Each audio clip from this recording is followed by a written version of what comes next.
गूंज एकेडमिक में आपका स्वागत है। आज मैं आपको टैगोर राष्ट्र एवं राष्ट्रवाद के बारे में बताऊंगा। चूँकि है ये कि टैगोर से पूछने वाले जो प्रश्न हैं वो ज़्यादातर उनके जीवन दर्शन और उनके राष्ट्रवाद पर उनके क्या विचार है, अंतर्राष्ट्रीयवाद की उनकी क्या विचारधारा है, उस पर ज़्यादा केंद्रित रहता है। 65वीं बीपीएससी मेंस को देखते हुए मुझे लगता है कि टैगोर पर राष्ट्रवाद से संबंधित प्रश्न शायद पूछा जाए।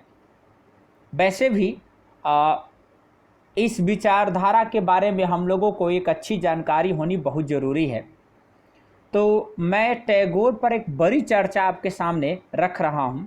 आप धैर्य से इस पूरे वीडियो को सुनिएगा और इसका लाभ लेने का प्रयास करिएगा। राष्ट्रवाद और देशभक्ति का फर्क। दरअसल राष्ट्रवाद एक सापेक्षिक राजनीतिक धारणा है जिसे साबित करने के लिए उनके साथ खड़े होने और उनकी विचारधारा को स्वीकार करने की ज़रूरत होती है। यानी आपको उसके साथ खड़ा होना पड़ेगा और उसकी विचारधारा को स्वीकार करना पड़ेगा। जो खुद को राष्ट्रवाद के प्रवक्ता एवं राष्ट्रीय हितों के संरक्षक के तौर पर प्रस्तुत करते हैं।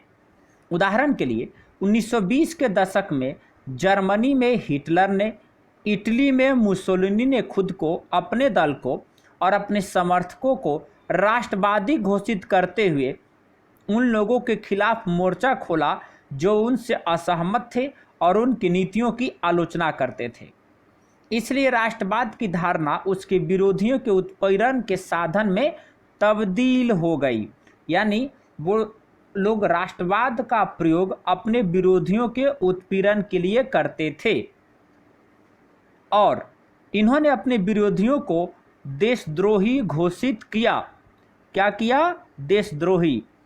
आज के परिदृश्य में भारत के राजनीतिक माहौल को भी देखा जा सकता है, जहां पूरा विमर्श देशभक्ति एवं देशद्रोह के इर्द गिर्द केंद्रित है और इस विमर्श में वर्तमान पार्टी, उसका नेतृत्व और उसके समर्थक खुद को राष्ट्रवादी एवं देशभक्त के रूप में पेश करते हुए अपने विरोधियों को देश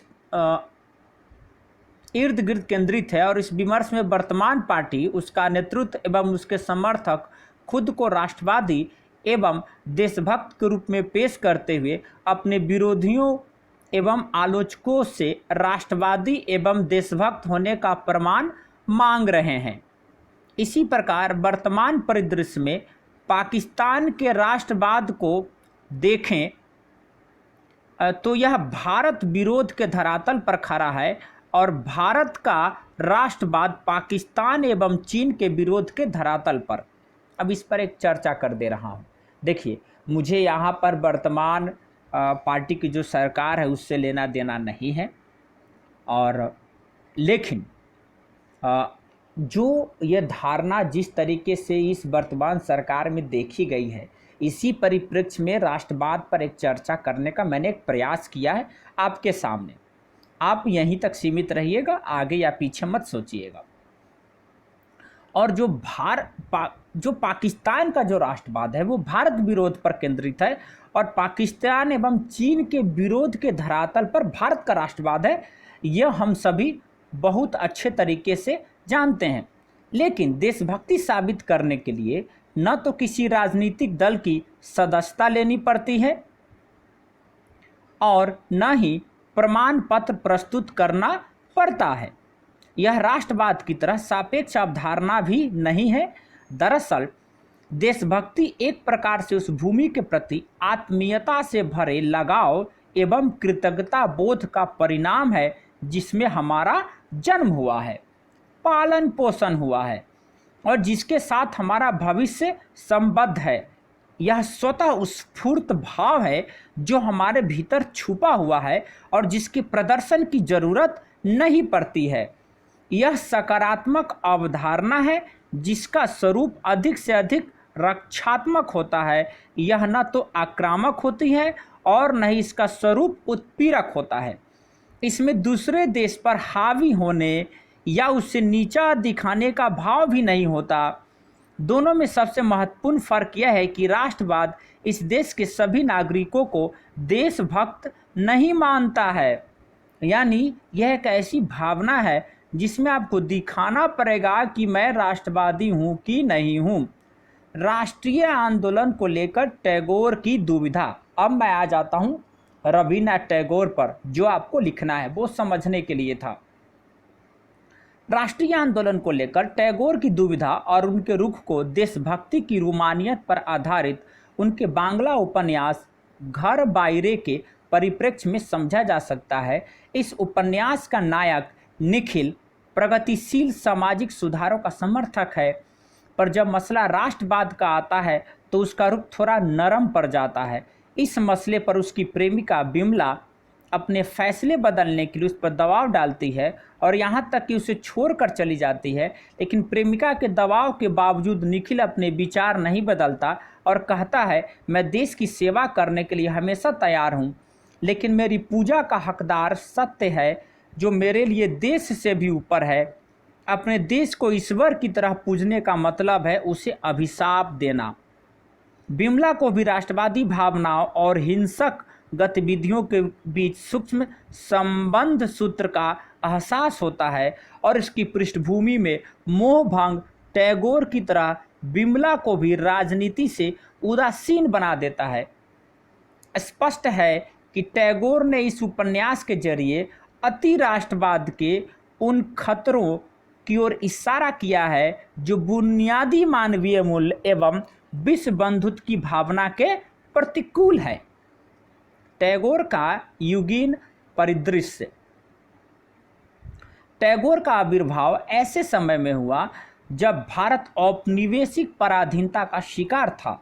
20वीं सदी के पहले दशक के दौरान देश के भीतर एवं बाहर भारतीय राष्ट्रवाद ने भी क्रांतिकारी राष्ट्रवाद के उभार को देखा, जिसका स्वरूप हिंसक था और जिसने कितने निर्दोषों की सिर्फ इसलिए बलि ली क्योंकि वे अंग्रेज थे। इस स्थिति ने टैगोर को भी विचलित किया।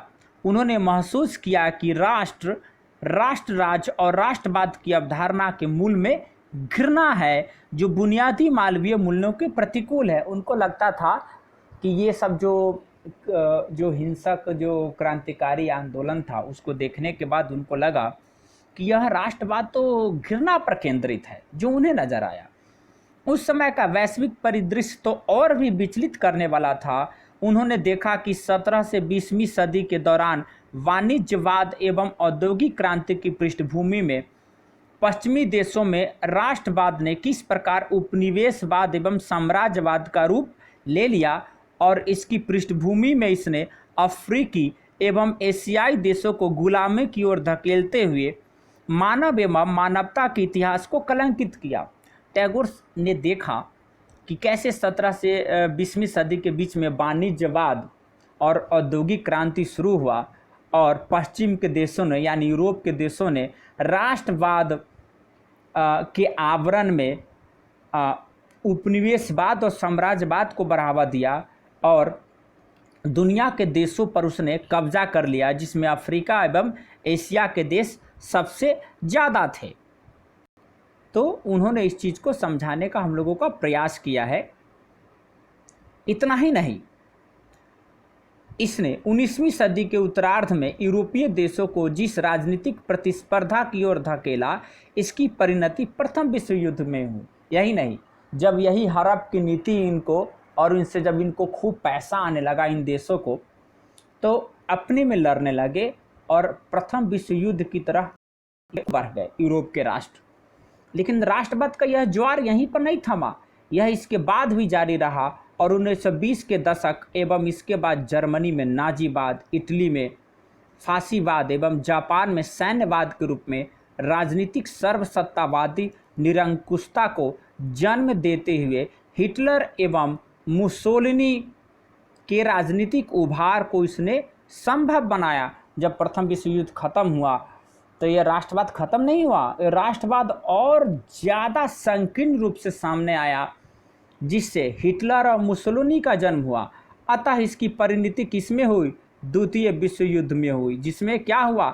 लाखों लोग मारे गए।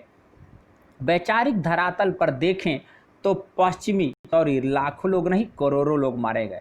वैचारिक धरातल पर देखो तो पश्चिमी राष्ट्रवाद की सीमाओं ने भी टैगोर को राष्ट्र एवं राष्ट्रवाद के प्रश्न पर पुनर्जीवित करने के लिए उत्प्रेरित किया। ध्यातव्य है कि इटली के छोटे छोटे नगर राज्यों की पृष्ठभूमि में विकसित पश्चिमी राष्ट्रवाद की संकल्पना एक भाषा, एक जाति एवं एक राष्ट्र की अवधारणा पर आधारित है, और उसी को हमारे आज के लोग उसी आधार को अपने देश में लाने का प्रयास करते हैं, उसी राष्ट्रवाद की नकल करते हैं, जो मुझे लगता है संभव ही नहीं है। यह संकल्पना भारतीय परिस्थितियों के लिए बहुत उपयुक्त नहीं थी, क्योंकि भारत एक बहुभाषा भाषी देश था, जहां विभिन्न धर्मों के अनुयायी रहते आए हैं और जहां पर्याप्त सांस्कृतिक वैविध्य है। ऐसी स्थिति में पश्चिमी राष्ट्रवाद की संकल्पना भारत के लिए बहुत प्रासंगिक नहीं रह जाती है। यही वह पृष्ठभूमि है जिसमें टैगोर की राष्ट्र विषयक धारणा ने आकार ग्रहण किया। अब हम लोग थोड़ा सा पढ़ेंगे राष्ट्रवाद और टैगोर। राष्ट्रवाद की संकल्पना एक सांस्कृतिक संकल्पना है। इसके अनुसार समान भौगोलिक एवं ऐतिहासिक पृष्ठभूमि से आने वाले लोगों के उस समूह को राष्ट्र कहते हैं, जो समान सांस्कृतिक विरासत धारण करते हैं और इसके कारण एक दूसरे के साथ भावनात्मक रूप से जुड़ाव महसूस करते हैं, जिन्हें लगता है कि वे एक ही नियति से बंधे हैं, जो एक समान सामूहिक लक्ष्यों से प्रेरित होते हैं, उनकी प्राप्ति के लिए प्रयत्नशील रहते हैं। लेकिन टैगोर ने राष्ट्रवाद को देशभक्ति से भिन्न माना।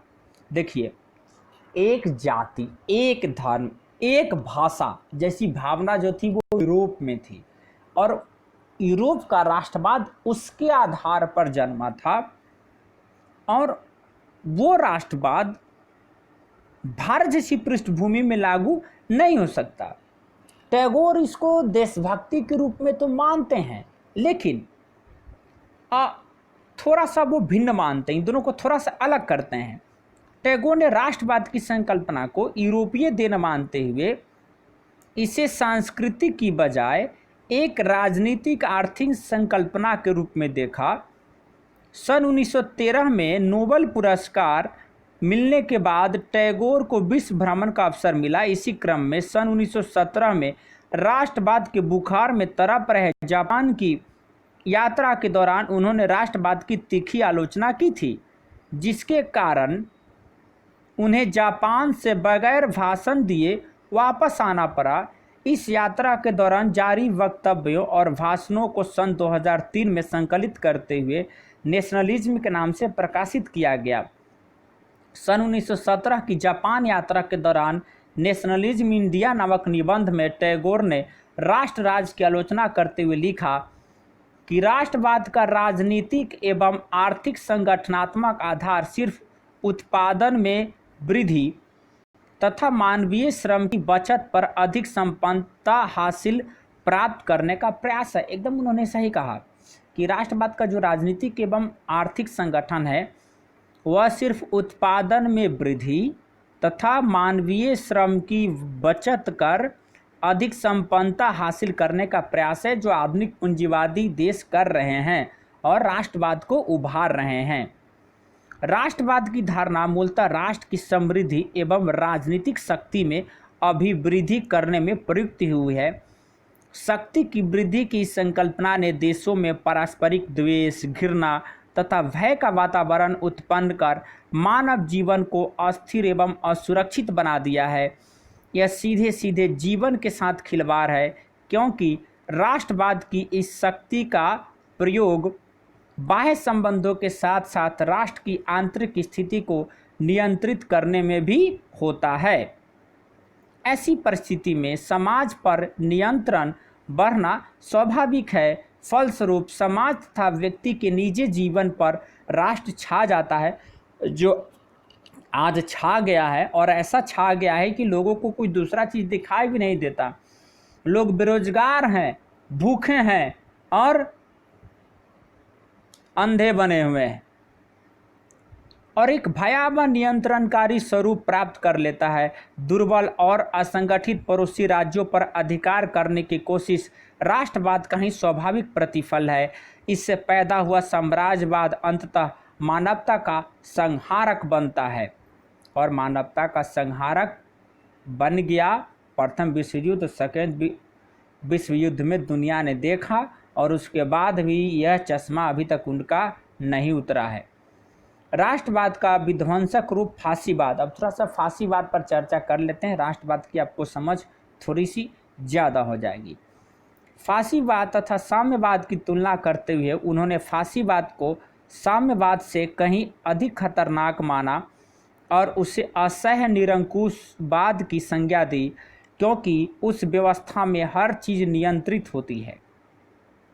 उन्होंने फांसीवादियों को राष्ट्रवाद के पागलपन का प्रतीक मानते हुए वे कहते हैं कि फांसीवाद के प्रवर्तन से पहले राष्ट्रवाद आर्थिक विस्तारवाद तथा उपनिवेशवाद से जुड़ा हुआ था, पर बाद में मशीनीकरण के साथ यांत्रिक सभ्यता के विकास में राजनीतिक सर्वसत्तावाद के उदय के लिए अनुकूल परिस्थितियां निर्मित की। यानी जो बाद की जो परिस्थितियां उत्पन्न हुई, राष्ट्रवाद ने ही उसे उत्पन्न किया। इसके परिणाम स्वरूप एक ऐसा वातावरण तैयार हुआ जिसमें बहुत हद तक न तो मानवीय मूल्यों के लिए जगह रह गई और न ही मानवीय संवेदनाओं के लिए। यानी इसने, राष्ट्रवाद ने और फांसीवाद ने क्या किया, मानवीय मूल्य और मानवीय संवेदनाओं को कुचल दिया।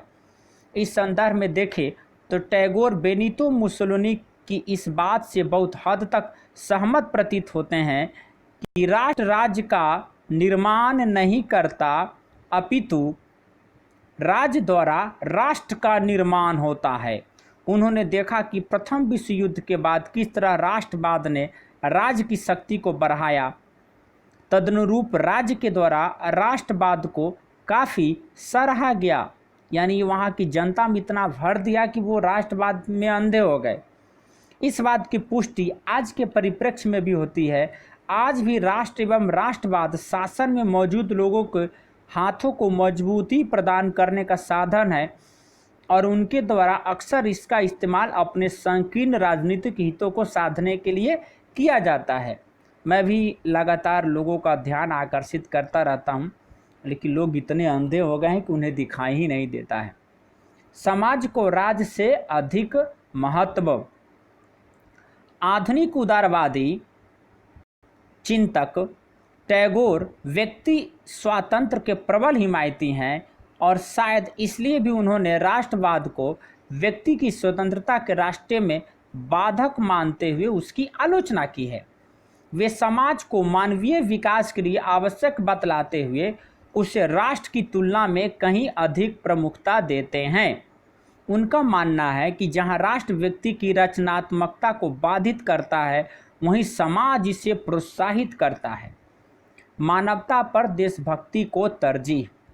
टैगोर राष्ट्रीयता एवं देशभक्ति को मानवता एवं विश्व बंधुत्व की संकल्पना के प्रतिकूल मानते थे। उनका मानना था कि देशभक्ति चार दीवारी से बाहर के विचारों से जुड़ने की आज़ादी से हमें रोकती है, साथ ही दूसरे देशों की जनता के दुख दर्द को समझने की स्वतंत्रता भी सीमित कर देती है। उन्होंने इसके लिए अपनी आलोचना का जवाब देते हुए कहा था कि देशभक्ति हमारा आखिरी आध्यात्मिक सहारा नहीं बन सकता, मेरा आश्रय मानवता है। वो मानवता के पुजारी थे। टैगोर मानवता को राष्ट्रीयता से ऊपर रखते थे। उनका कहना था कि जब तक मैं जिंदा हूँ, मानवता के ऊपर देशभक्ति की जीत नहीं होने दूंगा। यही कारण है कि उन्होंने एशिया की आज़ादी की हिमायत तो की, पर आज़ादी उनकी प्राथमिकता में शीर्ष पर नहीं थी।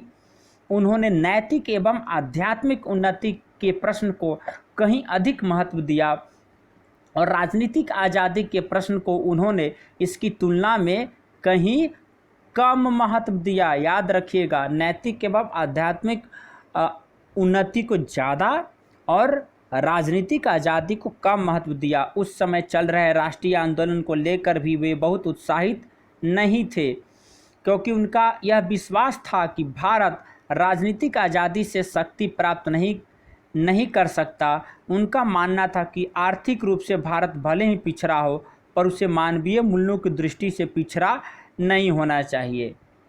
उन्होंने राष्ट्र की धारणा को भारत के साथ साथ वैश्विक स्तर पर खारिज करने की आवश्यकता पर बल दिया और भारत से यह अपेक्षा की कि वह पश्चिमी राष्ट्रवाद से दूर रहते हुए अंतर्राष्ट्रीय सहयोग में अपनी महती भूमिका का निर्वाह करे और पूर्व की तरह मानवीय एकता के आदर्शों को हासिल करने के लिए समस्त विश्व का मार्गदर्शन करे। राष्ट्रवाद और भारत। रवीन्द्रनाथ टैगोर राष्ट्रवाद थे और उन्होंने राष्ट्रवाद को बहुत बड़ा खतरा मानते हुए कहा कि यह भारत की कई समस्याओं की जड़ है। उन्होंने भारत में राष्ट्रवाद की संभावनाओं को खारिज करते हुए राष्ट्र रहित देश माना और यूरोप से भारतीय परिस्थितियों की भिन्नता की ओर इशारा करते हुए कहा कि भारत विभिन्न प्रजातियों का देश था और इसके सामने इन प्रजातियों में समन्वय बनाए रखने की चुनौती थी।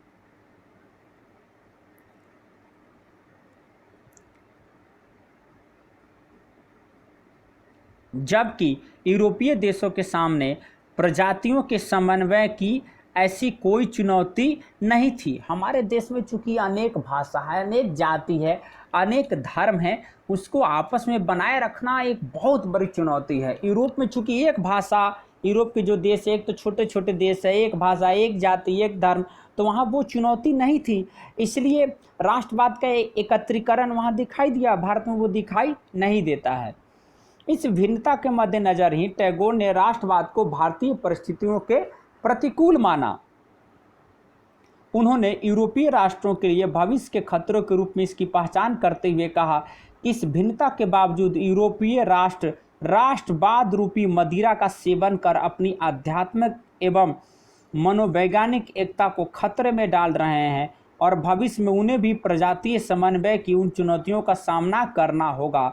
जैसा टैगोर ने कहा वैसा उनके साथ हुआ और आज वो ज़्यादा उदारवादी हैं और राष्ट्रवाद को आज वो जहर मानते हैं, जिसका सामना सामाजिक एवं सांस्कृतिक वैविध्य के मद्देनज़र भारत को करना पड़ रहा था। उस स्थिति में उन्हें या तो अन्य प्रजातियों के लिए अपने दरवाजे बंद करने होंगे या फिर उन्हें कुचलते हुए अधीनस्थ प्रजाति का रूप देना होगा। जैसा कि भारत में अभी वो देख रहे हैं, जो बहुसंख्यक जनता है वो अल्पसंख्यक जनता को राष्ट्रवाद की धारणा में ग्रसित होकर सोचती है कि वो हमारे अधीन रहेंगे, लेकिन भारत संविधान से चलता है वो भूल जाते हैं। इससे भिन्न भारतीय समाज में मौजूद आत्मसातीकरण की प्रक्रिया की ओर इशारा करते हुए टैगोर ने बंग भंग आंदोलन 1905 के समय लिखे गए निबंध स्वदेशी समाज में यह कहा कि आर्यों ने जब भारत पर आक्रमण किया तब किस तरह यहाँ की स्थानीय जातियों ने उन्हें अपने भीतर समा लिया। चूँकि आर्यों ने बहुत पहले 5-6 हज़ार साल पहले जब भारत पर आक्रमण किया था तो वो यहीं के होकर रह गए। बाद में फिर मुसलमान आए, उन्हें भी इसी तरह अपना लिया गया, वो भी भारतीय समाज में समाहित हो गए। टैगोर ने एक राष्ट्र के रूप में भारत में अंतर्निहित संभावनाओं को खारिज करते हुए कहा कि भारत की समस्या राजनीतिक नहीं सामाजिक है, यहाँ राष्ट्रवाद नहीं के बराबर है। उन्होंने भारत की सामाजिक रूढ़ियों को राष्ट्रवाद के विकास में बाधक मानते हुए कहा कि भारत में पश्चिमी देशों जैसा राष्ट्रवाद पनप ही नहीं सकता, क्योंकि सामाजिक काम में अपनी रूढ़िवादिता का हवाला देने वाले लोग अब राष्ट्रवाद की बात करें तो वह कैसे प्रसारित होगा। इस संदर्भ में अपनी बातों को आगे बढ़ाते हुए उन्होंने कहा कि भारत में सही मायने भक्ति की भावना नहीं रही। बचपन से ही मुझे सिखाया गया था कि देश का सम्मान करना ईश्वर की पूजा और मानवता का आदर करने से ज़्यादा जरूरी है। मैंने अब उस सबक को छोड़ दिया है और मेरा मानना है कि मेरे देशवासी अपने भारत को सही मायने में तभी आगे ला पाएंगे जब वे अपने शिक्षकों की उस शिक्षा का विरोध करेंगे कि देश मानवता के आदर्शों से ज़्यादा बड़ा है। ऐसा वो मानते थे। लेकिन मेरा मानना है कि देश सुरक्षित रहेगा तभी मानवता के आदर्श भी सुरक्षित रहेंगे। राष्ट्रवाद का स्विस मॉडल भी अनुकरणीय नहीं। भारतीय समाज की बहुधार्मिकता, बहुभाषीयता एवं बहुजातीयता को ध्यान में रखते हुए अक्सर राष्ट्रवाद के स्विस मॉडल की प्रासंगिकता की बात की जाती है, लेकिन टैगोर ने इसे खारिज करते हुए कहा कि स्विट्जरलैंड तथा भारत में काफ़ी फर्क एवं भिन्नताएं हैं। वहाँ व्यक्तियों में जातीय भेदभाव नहीं है और वे आपसी मेल जोल रखते हैं तथा आपस में विवाह करते हैं, क्योंकि वे अपने को एक ही रक्त के मानते हैं। लेकिन भारत में जन्माधिकार समान नहीं है। जातीय विभिन्नता तथा पारस्परिक भेदभाव के कारण भारत में उस प्रकार की राजनीतिक एकता की स्थापना करना कठिन दिखाई देता है जो किसी भी राष्ट्र के हित के लिए बहुत आवश्यक है। वर्ण एवं जाति की रूढ़ियों और इसके रोटी बेटी के संबंध पर आधारित होने के कारण भारत में वैसी एकता मुश्किल है। इसी आलोक में टैगोर का मानना है कि समाज द्वारा बहिष्कृत होने के भय से भारतीय डरपोक एवं कायर हो गए हैं।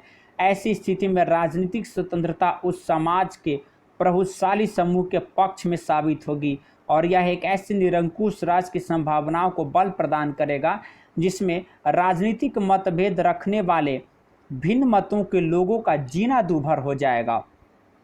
और आज यही नहीं, जीना दूभर हो गया है। टैगोर की इस आशंका को आज के परिप्रेक्ष्य में देखें तो यह 100% सत्य साबित हो रही है।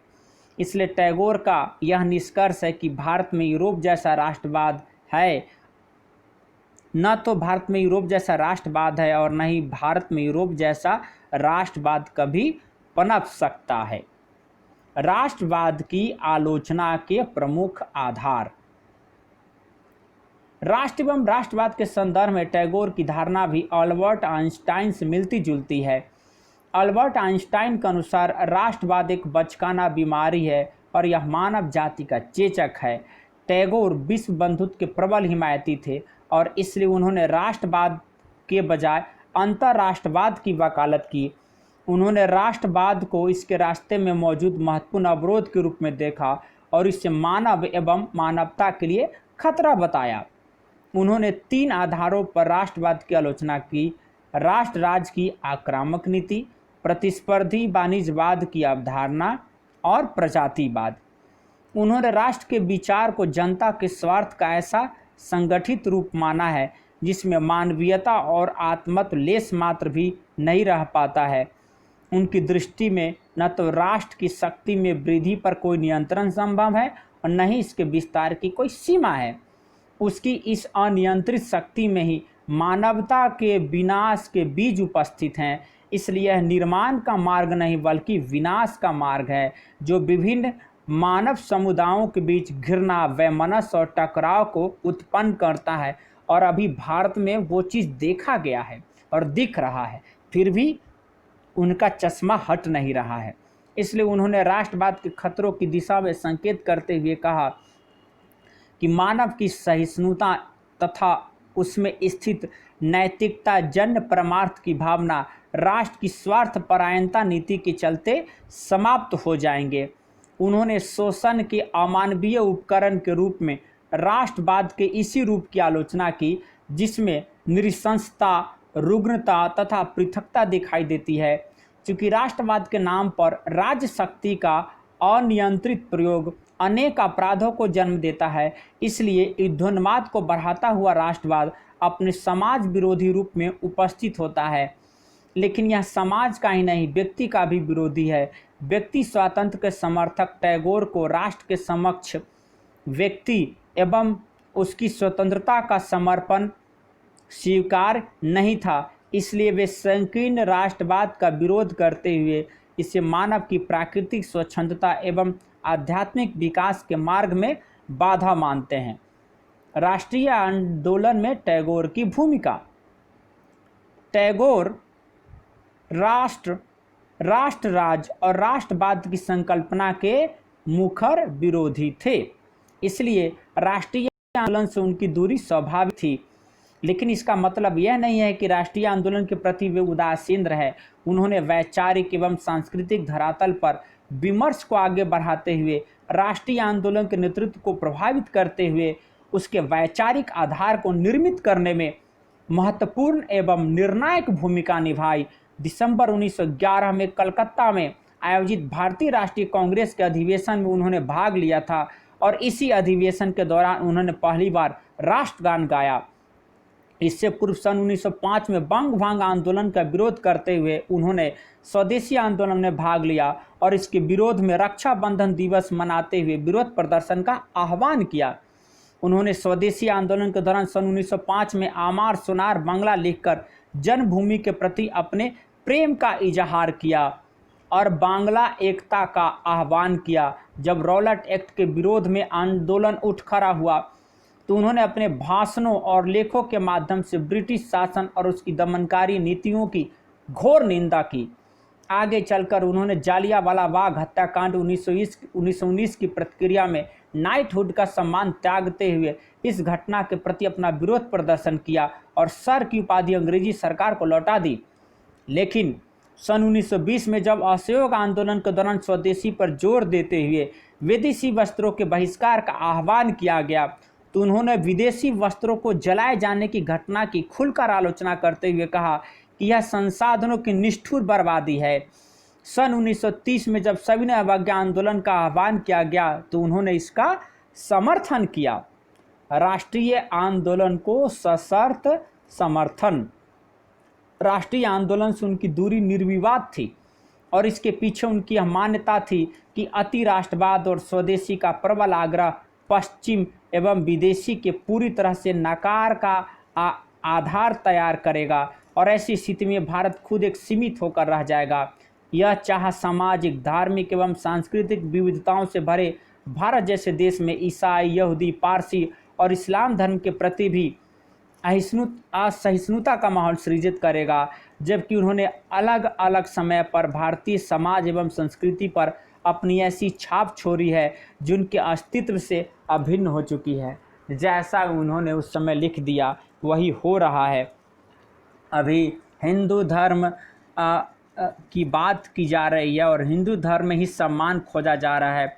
ऐसे में इस्लाम, यहूदी, पारसी, ईसाई सभी उनके प्रति एक असहिष्णुता का माहौल हमारे देश में पैदा हो गया है।